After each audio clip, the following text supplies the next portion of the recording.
공개키 기술에서는 공개키 인증이 매우 중요합니다. 그리고 이 때문에 우리가 주로 사용하는 그 방법이 바로 인증서입니다. 그런데 이 인증서를 사용하기 위해서는 공개키 기반 구조가 잘 확립되어 있어야 되고 사용 비용도 그렇게 저렴한 것은 아니며 본질적으로 갖고 있는 몇 가지 문제점도 있습니다. 그래서 어떤 한 가지 방법이 있을 때 그 방법이 만족스럽다고 하더라도 항상 늘 대안이 있는지 살펴보게 됩니다. 그래서 인증서를 이용한 방식 말고 다른 대안이 없는지 살펴본 것이 있고 그 중에 가장 그래도 근접하게 검토됐던 대안 중 하나가 신원 기반 공개키 암호 시스템입니다. 이 시스템은 1984년도에 제안이 됐었고 당시 제안이 됐지만 한동안 연구가 그렇게 많이 진행이 안 되다가 2001년도에 새로운 어떤 암호 기술의 활용과 더불어서 다시 조금 연구가 활성되었던 적은 있지만 본질적인 문제가 해결이 안 돼서 실제 현장에서 어떤 대안 기술로 활용이 되고 있지는 못합니다. 물론 신원 기반 시스템 자체를 공개키 인증 대신에 사용하는 경우는 없지만 다른 어떤 응용을 통해서 활용되는 것도 있기는 합니다. 지금은 이제 이런 신원 기반 공개키 시스템보다는 블록체인 기술의 등장으로 블록체인 기반 탈중앙 PKI에 대한 검토 또 사용이 많이 검토되고 연구되고 있습니다. DPKI에 대해서는 좀 더 후반부에 가서 설명을 드리겠습니다. 그러면 신원 기반 암호 시스템이라는 건 뭐냐면은 공개키를 우리가 랜덤하게 생성을 하고 그 공개키에 대한 개인키를 만들어서 사용하는 것이 아니라 공개키를 그 사용자의 잘 알려진 신원 정보를 이용해서 만드는 거예요. 예를 들면은 요 밑에 있는 것처럼 그 사용자의 이메일 주소를 이용해서 공개키를 생성하게 됩니다. 그러면 내가 상대방의 신원 정보를 알고 있다 그러면 누구한테 물어보지 않고 그 사람한테 받지 않아도 그 사람의 공개키를 만들 수 있고 이 공개키는 그 사람 것이라고 확신을 할 수 있습니다. 인증서 없이도 이렇게 생성한 키가 그 사람의 키라고 믿을 수 있는 거죠. 그런데 문제는 뭐에 있냐면 공개키를 이렇게 만들었는데 그러면 이 공개키 시스템에서는 공개키만 만들어야 되는 건 아니고 쌍으로 공개키에 대응되는 개인키를 만들어야 됩니다. 그런데 이 시스템에서는 누구든지 공개키를 생성할 수 있습니다. 저 사용자의 신원 정보만 알면 그 사용자의 공개키를 생성할 수 있어요. 그런데 그렇게 생성된 공개키로부터 누구든지 대응되는 개인키를 생성할 수 있다고 하면 이 시스템은 사용할 수 있는 시스템이 아닙니다. 그래서 이 신원 기반 암호 시스템에서는 새로운 신뢰 기간을 사용하게 됩니다. PKG라고 불리는데 이 Private Key Generator, 이 PKG 역할을 하는 신뢰 기간은 어떤 역할을 하게 되냐면 각 사용자의 개인키를 생성해주는 역할을 하게 됩니다. 공개키는 본인을 포함해서 누구든지 생성할 수 있지만 김상진의 개인키는 김상진만 알 수 있도록 PKG가 만들어서 줘야 하는 겁니다. 그래서 PKG는 여기처럼 PKG만 알고 있는 마스터키와 김상진의 누구나 다 만들 수 있는 공개키를 이용해서 김상진의 개인키를 만들고 김상진의 개인키를 김상진에게만 발급해 주는 형태가 됩니다. 그러면 이제 사용자들은 누구든지 다른 사용자의 공개키를 스스로 개선을 하고 메시지를 암호해서 김상진한테 줄 수 있고 그 메시지는 김상진만 복호할 수 있게 되는 거죠. 그런데 PKG가 개인 키를 생성할 수 있기 때문에 PKG는 막강한 권한을 가지게 됩니다. 이 PKG는 모든 암호문을 복호할 수 있고 모든 사용자의 서명을 위조할 수 있습니다. 부인 방지가 대단히 취약해진 거죠. 그러나 이 문제는 임계 기반 비밀 공유 기법을 쓰면은 어느 정도는 해결책으로 쓰일 수가 있습니다.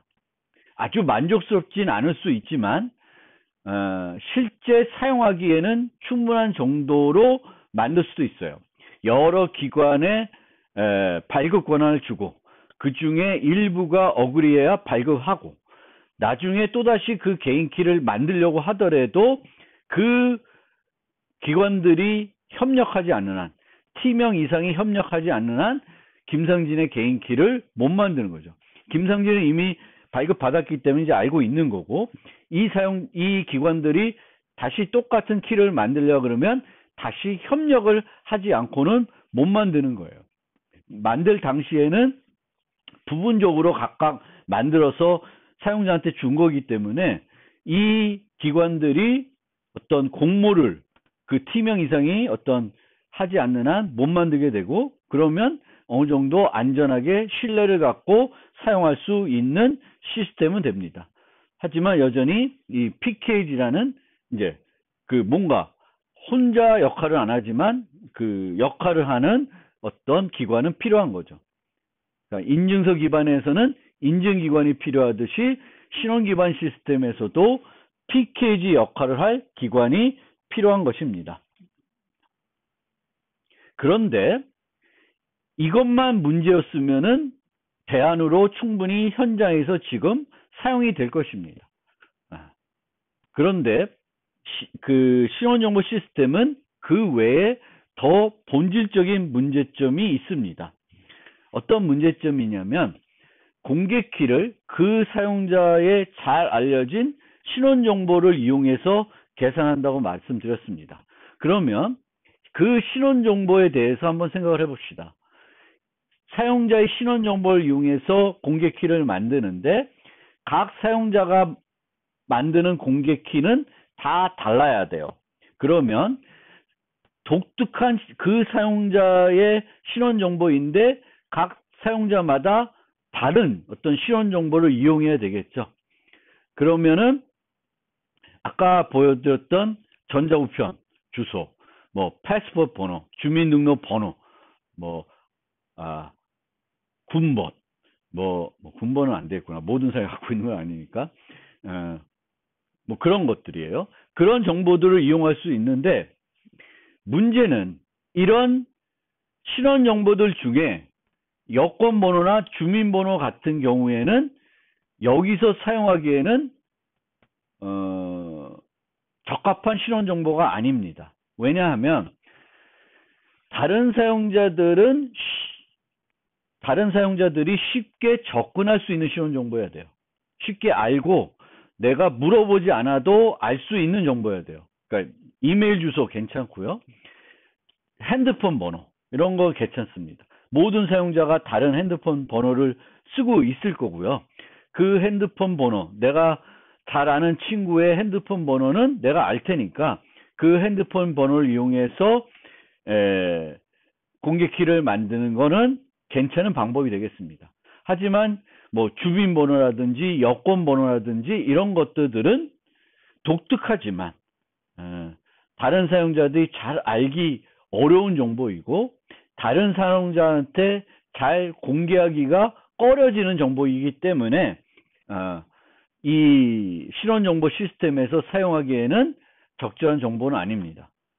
그런데 그런 이제 이 신원정보에 쓰기 괜찮은 전화번호, 핸드폰 번호라든지 이메일 주소라든지 하는 신원정보도 다른 주민등록번호와 같은 신원정보와 마찬가지로 불변 정보입니다. 그러니까 불변 정보라고 하는 거는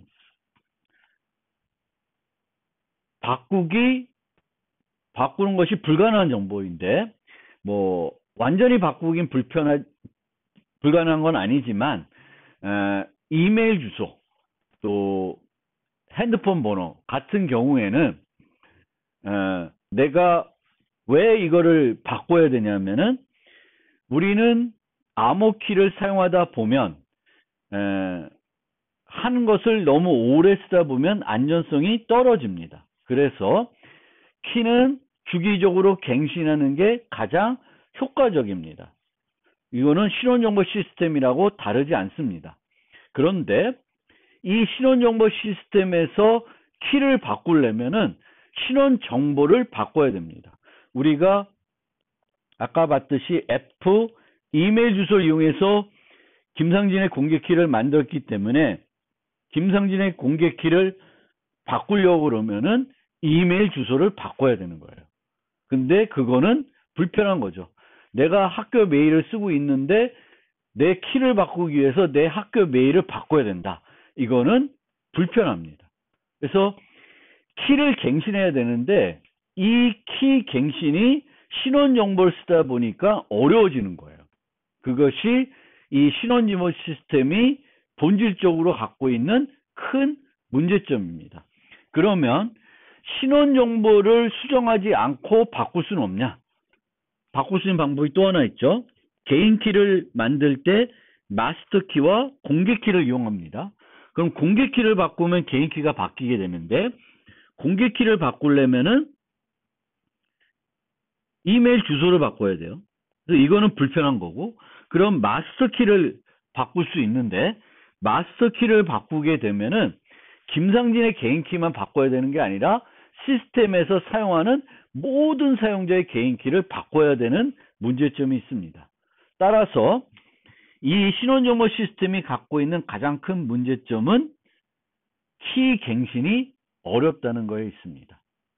그래서 이 문제를 된 해결책을 고민해서 나온, 그나마 그래도 조금 현실성이 있는 게 뭐냐면은, 공개 키를 계산할 때 그 바꾸기 어려운 거는 그대로 두고 뭔가 바꿀 수 있는 정보를 추가적으로 넣자고 하는 거예요.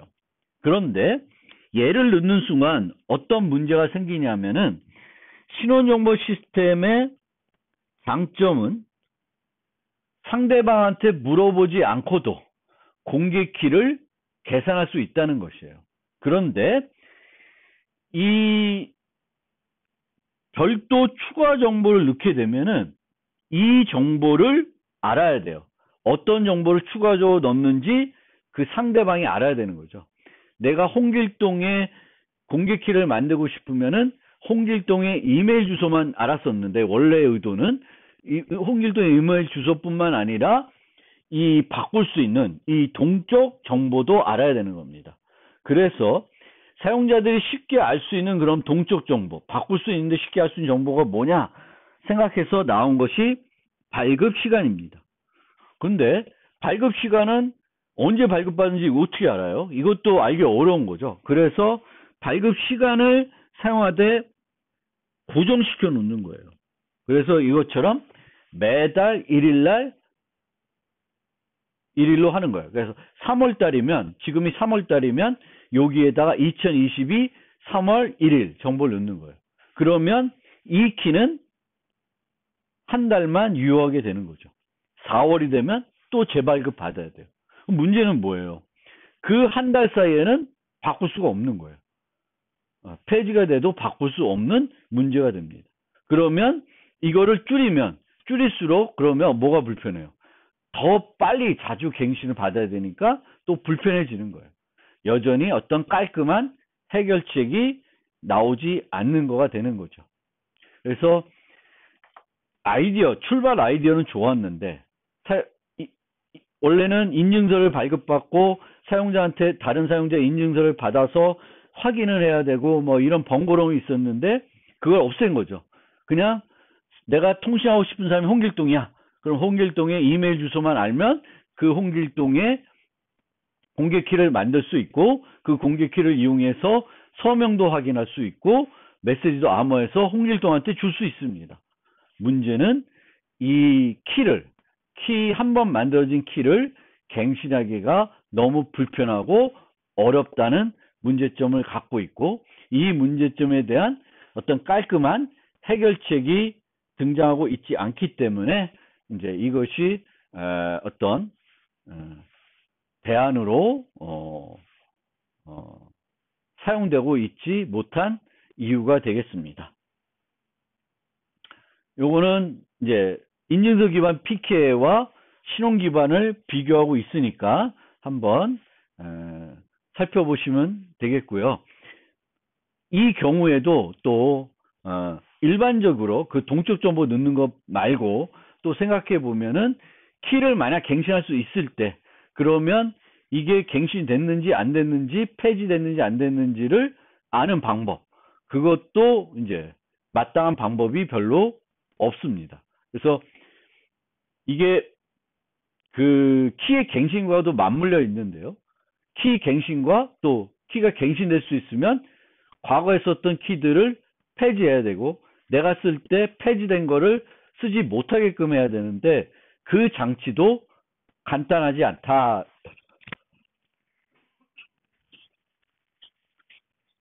라는 문제도 있습니다.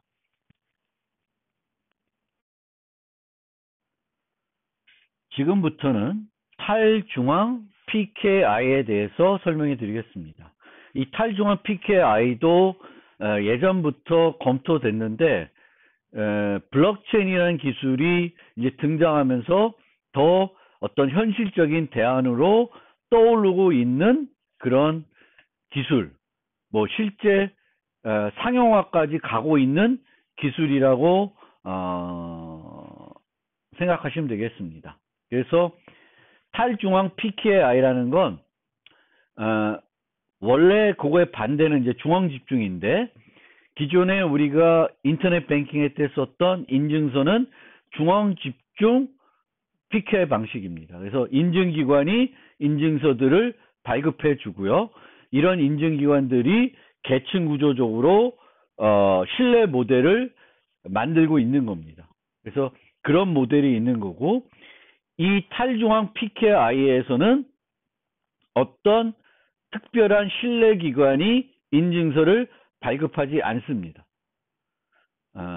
각자 스스로 인증서를 발급하는 형태대로 운영이 되는 거예요. 그런데 이 발급한 인증서를 김상진이면 김상진이가 스스로 인증서를 만들게 됩니다. 그런데 이 만든 인증서를 그냥 서로 주고받는 것이 아니라 그 인증서를 블록체인에 저장하게 됩니다. 그래서 블록체인에 저장을 해서 이제 서비스가 이루어지는 상태가 탈중앙 PKI 되겠습니다. 그래서 이 탈중앙 PKI의 목적, 핵심 중에 하나는 그 단일 실패점을 없애는 거예요. 이제 중앙 집중이면 그 중앙 집중 서버가 뭔가 문제가 되면은 서비스 자체가 동작을 못 합니다. 그런데 탈중앙이 되면은 특정한 노드가 죽더라도 다른 여러 노드들이 동작하고 있기 때문에 서비스는 계속 진행될 수 있습니다. 그래서 이 탈중앙 어떤 서비스를 우리가 제공할 때 이제 많이 요즘 와서 활용하는 기술이 블록체인 기술입니다. 그러면 블록체인이 뭔지 조금 간단하게 설명드리겠습니다. 자세한 거는 후반부에 블록체인 챕터 가서 다시 설명드릴 텐데, 여기서 어떤 수준으로 여러분 이해하시면 되냐면, 블록체인은 DB다 이렇게 생각하시면 되겠고, 이 DB인데 중복 DB다. 모든 노드에 중복되어 있다. 그리고 똑같은 데이터가 저장되어 있는 거예요. 그리고 이 DB의 특성은 뭐냐면은 불가역성입니다. 한번 데이터를 거기다 저장을 하면은 삭제할 수 없고 수정할 수 없습니다. 그래서 첨삭 종용, 추가만 가능하고 기존에 저장된 거를 삭제하거나 수정할 수 없습니다. 그래서 그게 블록체인입니다. 그리고 이 블록체인은 중복되어 있는데 여기에 유지된 데이터와 여기에 유지된 데이터들이 모두 같아야 됩니다. 이 같아지는 것을 보장하게 해주는 기술이 합의 기술이에요. 그리고 이제 비트코인 같은 경우에는 POW라고 해서 작업 증명이라는 기술 씁니다.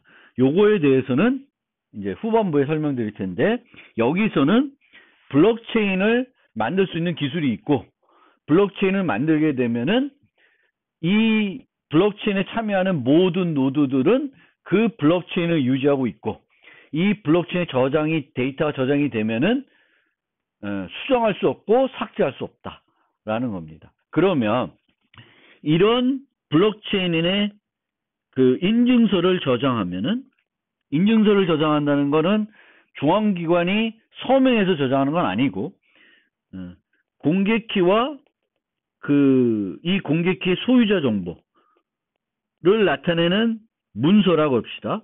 이 문서를 블록체인에 저장하는 거예요. 김상진의 공개키는 이거다라고 블록체인에 저장해 놓습니다.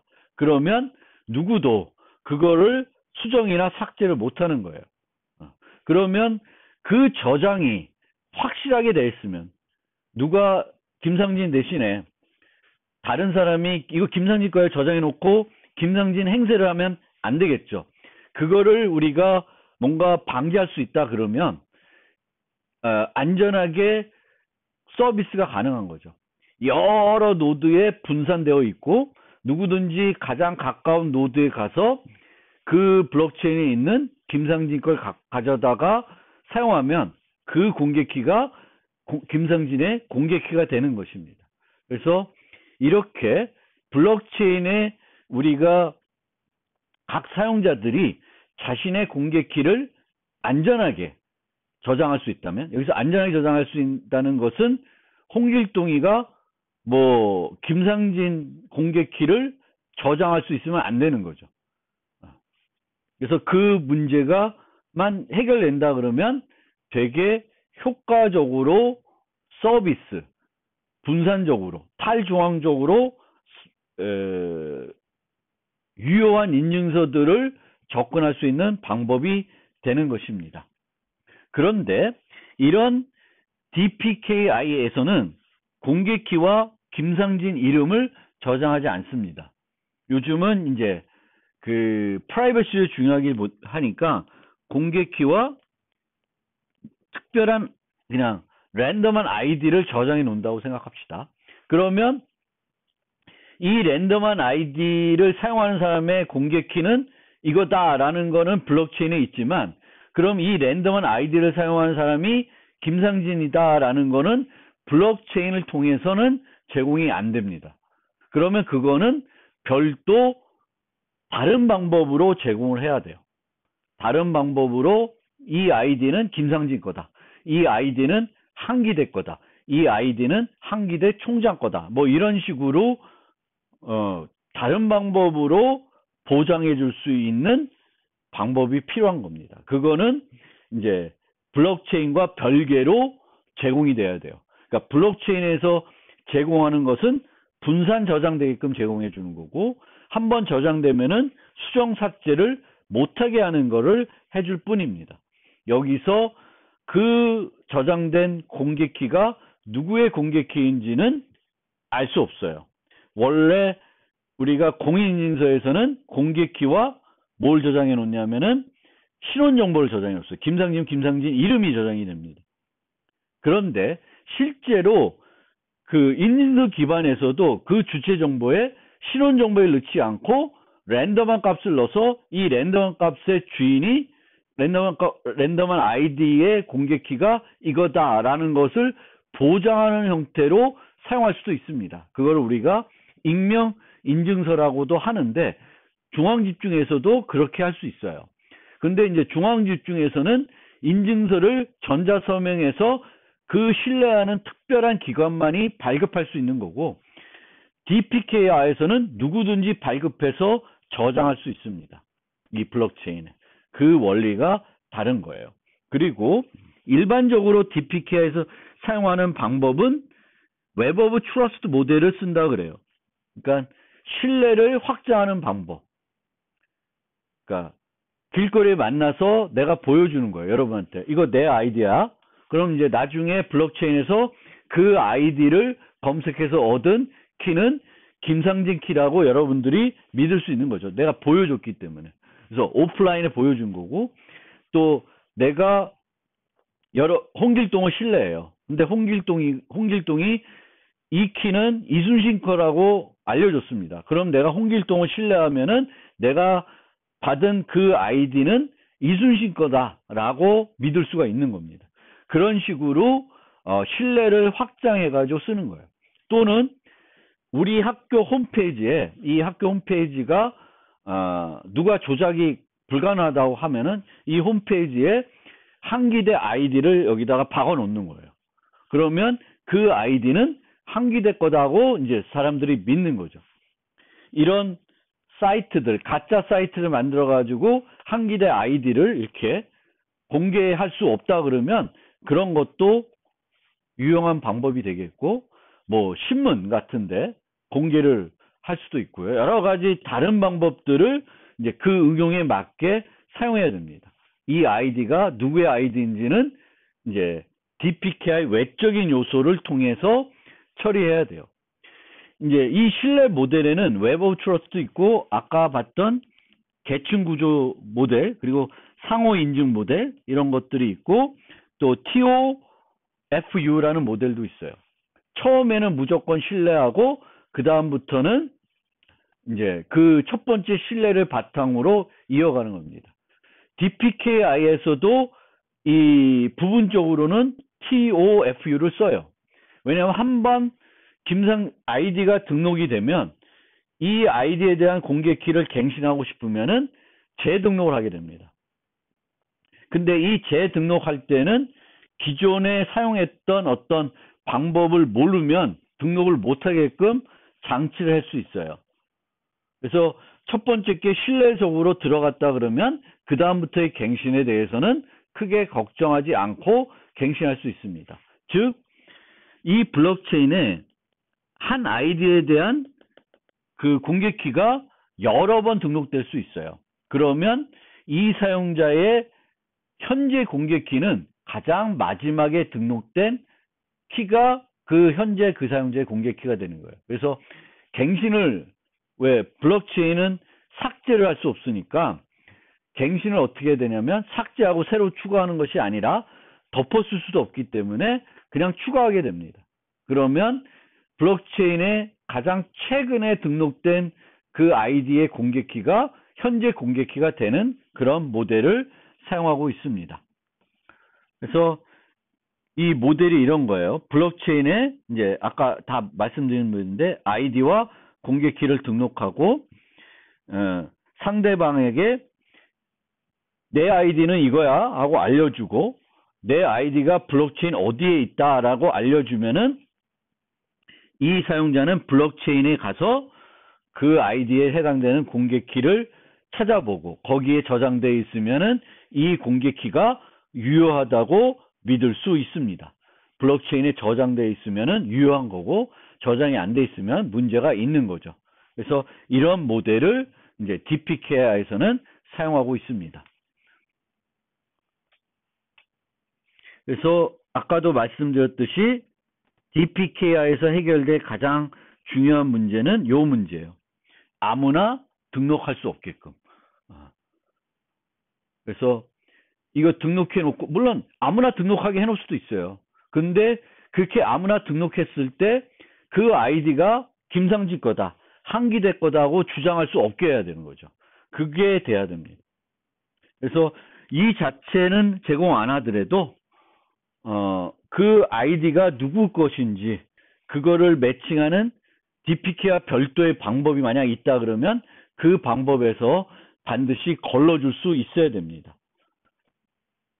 그리고 갱신과 폐지는 말씀드린 것처럼 첨삭 정형이기 때문에 기존 거를 삭제하거나 수정할 수 없고 추가만 합니다. 그래서 똑같은 아이디에 그 키를 추가하면 될 거고, 그 마지막으로 추가된 게 이제 새 키가 돼요. 뭐 추가 안 하고 새 아이디 넣고 이게 이제 내 거다라고 할 수도 있습니다.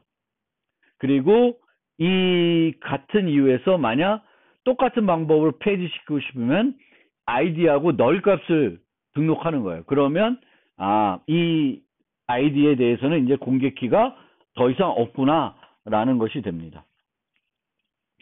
그리고 이제 이렇게 썼을 때 이제 항상 말씀드린 거지만 개인키가 분실되면 여러 가지 문제가 될 수 있습니다. 그래서 개인키를 분실할 수 없게끔 늘 백업을 잘해서 이거를 이렇게 그 타인에게 이런 그 이제 사회공학 공격 같이 누가 저 협박해가지고 제가 제 개인키를 줬어요. 그 사용자한테. 그러면 그 공격자는 그 협박에서 얻어낸 개인키를 갖고 여러 가지 뭔가 할 수 있겠죠. 그러면 그것을 빨리 방지하는 방법은 키를 갱신하는 거예요. 그래서 그걸 갱신할 때는 또다시 개인키가 필요하기 때문에 내 개인키를 그렇게 뺏기더라도 빨리 그 개인키를 이용해서 블록체인에 등록된 거를 사용할 수 없게끔 조치를 취해야 됩니다. 그거를 취하지 못하면은 여러 가지 낭패를 볼 수 있습니다. 그리고 이제 아이디와 공개키가 블록체인에 막 저장이 되는데 블록체인에 저장된다는 거는 이제 블록 단위로 이렇게 데이터들이 있다고 생각하시면 돼요. 그러면 내 아이디가 요 블록 3에 들 수도 있고 5에 있을 수도 있고 뭐 10에 있을 수도 있고 모릅니다. 그러면 이걸 찾아가는데 그러니까 아까처럼 여기에 보시면 제가 문서가 저장된 블록 위치를 알려줘야 된다 그랬죠. 이것들이 이제 번거로운 거예요. 계속 블록체인의 한 가지 문제점 중에 하나는 에이징이 없어요. 수정과 삭제가 안 되니까 계속 데이터는 블록체인은 쌓이기만 합니다. 계속 영구적으로. 뭔가 버릴 수가 없어요. 물론 이 앞에 있는 게 모두 무효화됐다 그러면 실제 버릴 수 있는데 그렇지 않고 여기에도 유효한 게 하나 남아있을 수 있고 여기에도 남아있을 수 있고 대부분 여기 있다 그러면 이 과거 블록에 있는 데이터들을 다 삭제할 수 없고 계속 가지고 있어야 되는 문제점도 있습니다. 그래서 이 찾아가고 유효한 거를 확인하는 것이 대단히 불편하기 때문에 이때 활용할 수 있는 기술로 사용할 수 있는 암호 기술이 어큐뮬레이터라는 겁니다. 암호학적 어큐뮬레이터. 어큐뮬레이터는 축적하는 거예요. 그래서 여러 개의 값을 축적해서 하나의 값을 만들어낼 수 있습니다. 그러면 모든 유효한 아이디어 공개키 쌍을 이 축적기에 딱 축적해 놓는 거예요. 그러면 이제 확인할 때 아까는 문서와 블록 위치에 가서 요 문서가 그 블록체인에 저장되어 있는지 봐야 되는데 이제는 그럴 필요 없이 항상 마지막 블록에는 요 축적기 값이 여기 있어요. 그러면 확인은 요 내가 받은 아이디와 키가 요 축적기에 포함되어 있는지 아닌지만 보면 돼요. 포함되어 있으면 유효한 거고 포함되어 있지 않으면은 유효하지 않은 거가 됩니다. 그래서 요 크립토그래픽 어큐뮬레이터는 어떤 용도로 쓰냐면은 좀 더 어떤 값이 내가 확인해야 될 값이 많은데 그거를 다 찾아서 확인하는 것이 아니라 그 값들을 모아서 하나의 값을 만들어 놓고 내 값이 얘가 집합이 된 것처럼 생각해서 내 값이 여기에 있는지만 보는 거예요. 그래서 있으면 내 값이 유효한 거고 없으면 그 문제가 되는 거죠. 그러면 이 축적기를 계속 새로운 걸 추가할 때마다 여기다 추가하고 기존 거는 이 축적기에서 제거하면 돼요.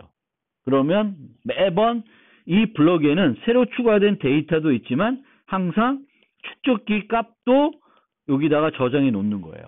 그러면 이제 확인은 항상 요 축적된 요 축적 값을 통해서 확인하는 형태로 DPK를 만들게 되고요. 이 DPKI가 DID, 분산 ID라는 기술이 있는데 요거를 구현하는 기술이기도 합니다. 그래서 요즘 뭐 손에 들어가는 그 운전면허증, 네, 이런 것들의 그 실제 사용되는 바로 기술이 이 DPKI 기술이기도 합니다. 이걸로 2장에 대한 설명을 마무리하겠습니다.